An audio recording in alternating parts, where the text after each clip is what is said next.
اعوذ باللہ من الشیطان الرجیم بسم اللہ الرحمن الرحیم۔ دوستو، میرا نام ڈاکٹر ابو عبداللہ ہے اور آپ میرا یوٹیوب چینل دیکھ رہے ہیں۔ بات کر رہے ہیں اسلامک بینکاری کی، جو کہ ایک بہت بڑی مت ہے پاکستان میں۔ اب ہم بات کریں گے زکوٰۃ کی، جو سود کا نعم البدل ہے، جس کو اللہ نے حکم دیا۔ پاکستان میں زکوٰۃ و عشر کا نفاذ آرڈیننس مجریہ 1980 کے بعد ہوا۔ اس مقصد کے لیے زکوٰۃ کی وصولی اور تقسیم کا ڈھانچہ بنایا گیا۔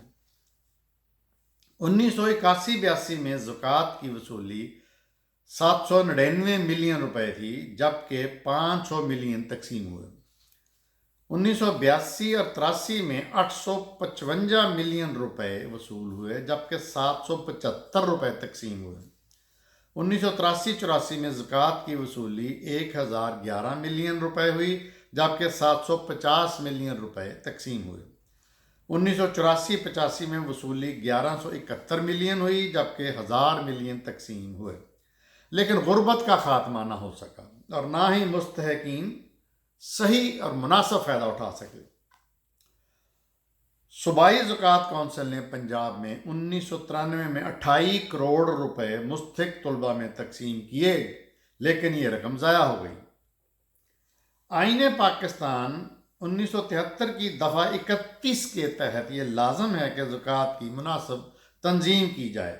15 مارچ 1983 کو عشر کا نظام رائج ہوا، جبکہ زکوٰۃ کا نظام 20 جون 1980 سے نافذ کیا جا چکا تھا۔ زکوٰۃ کی مقدار 10 سالوں میں 20% بڑھی۔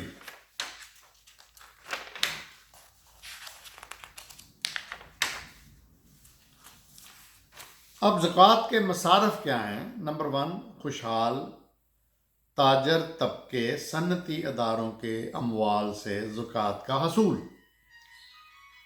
نمبر 2، پلاٹ، مکان اور صنعتی جائیداد جو انویسٹمنٹ کی غرض سے خریدی جاتی ہے، اس پر زکوٰۃ کا حصول۔ نمبر 3، حصص اور سرٹیفکیٹ پر زکوٰۃ کی وصولی۔ نمبر 4، کرائے پر دیے گئے مکانات اور جائیداد پر زکوٰۃ کا نفاذ، ما سوائے جو بیوگان کی روزی یا آمدنی سے متعلقہ ہے۔ نمبر 5، ٹرانسپورٹ مالکان کی بچت پر زکوٰۃ۔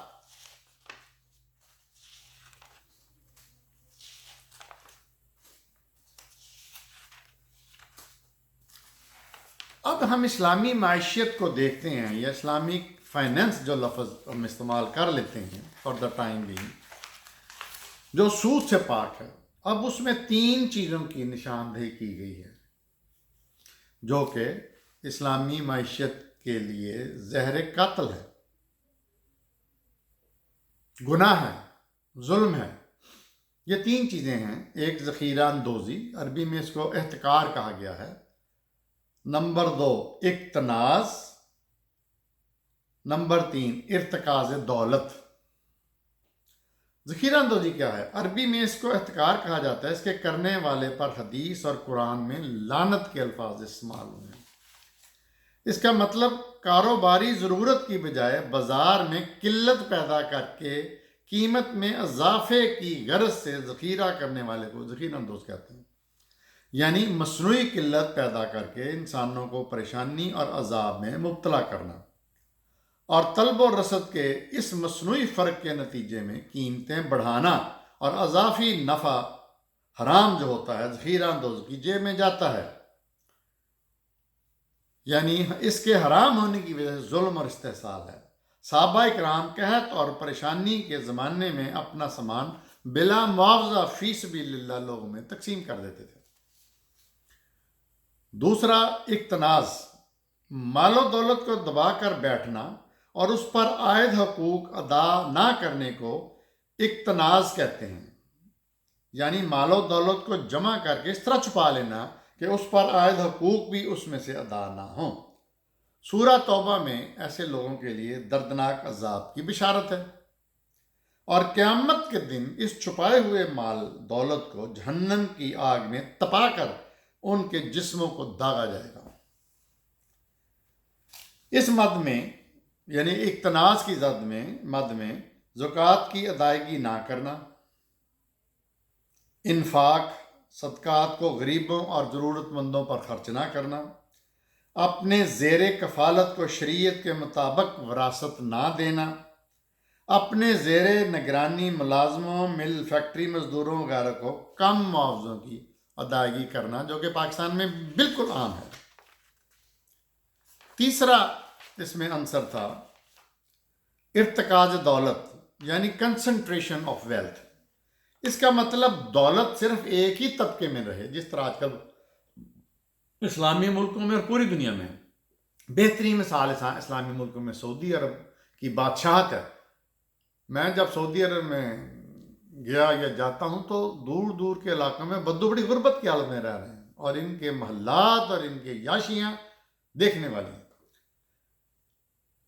ارتکاز دولت کا مطلب دولت صرف ایک طبقے ہی میں نہ رہے، معاشرے کے اس ہر دولت کو اسلام یہ کہتا ہے کہ اس کو ہر معاشرے کے ہر طبقے میں گردش کرنا چاہیے تاکہ ہر کوئی اس سے استفادہ حاصل کر سکے۔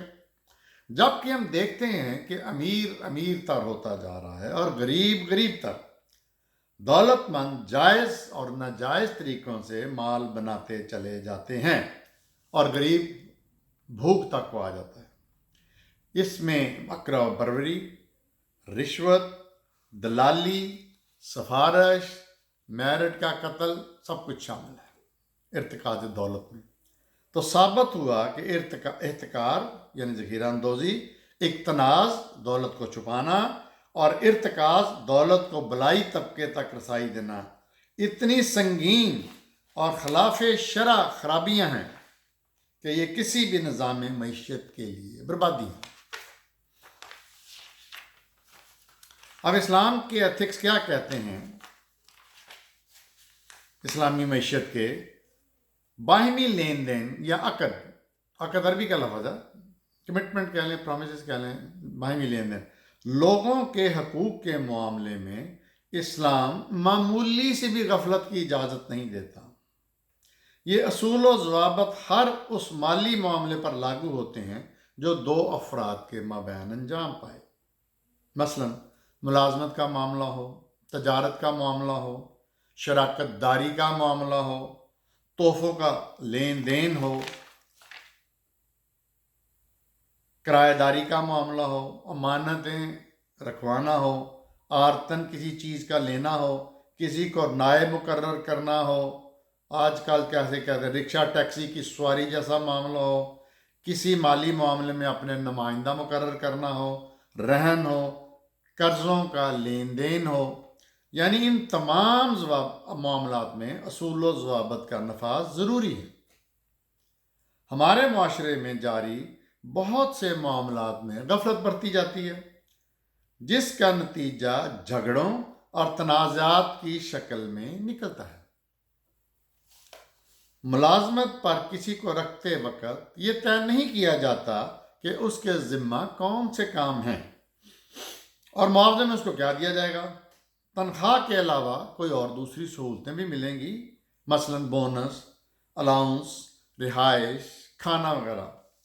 اس طرح بعض اوقات خرید و فروخت میں بیچی جانے والی چیز کی خامیاں نہیں بتائی جاتی، خامیاں یا خوبیاں نہیں بتائی جاتی۔ پہلی بات تو یہ کہ بیچنے والے کا مالک ہونا ضروری ہے، نمبر 1۔ نمبر 2، عاقل اور بالغ ہونا ضروری ہے۔ کوئی چھوٹی عمر کا بچہ کم عمر یہ نہیں کام کر سکتا۔ چیز کا حرام حلال ہونا شریعت کی نگاہ میں ضروری ہے۔ اسلام میں مسلمان کی جان و مال کی بڑی اہمیت ہے، اس لیے اسلام مالی معاملات میں شفافیت پر زور دیتا ہے تاکہ کسی کے حقوق کی پامالی نہ ہو۔